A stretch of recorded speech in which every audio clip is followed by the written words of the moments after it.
এই বিলাইটি নিয়ে একটি ভিডিও বানানোর চেষ্টা করতেছি। বিলাইটি কিন্তু আমার রাসূল আকরাম সাল্লাল্লাহু আলাইহি ওয়াসাল্লামের পছন্দ ছিল এবং আল্লাহ রাসূলের একজন সাহাবী ছিলেন আবু হুরায়রা। ওনাকে ওই নামটাও ছিল বিড়াল ছানার পিতা। আসলে বিলাই খুব মায়ার একটা জিনিস, দেখেন খুবই ভালো। এবং আমার ভিডিওটি আপনাদের কাছে কেমন লাগলো, এভাবে আমরা সৃষ্টিকে ভালোবাসবো।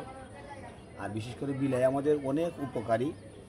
দেখেন বিলাই যদি আমাদের ঘরে থাকে ইঁদুর মারে, এরপরে আমাদের বিলাই অনেক গুণীজনরা বলেন বিলাই যদি ঘরের মধ্যে থাকে অনেক সময় অনেক বালা মুসিবত, জিনের আক্রমণ, বিভিন্ন রোগের ঔষধ হিসেবে কাজ করে।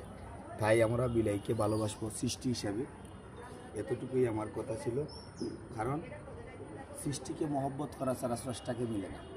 সবাই ভালো থাকবেন। কেমন হলো ভিডিওটি একটু জানাবেন। আল্লাহ।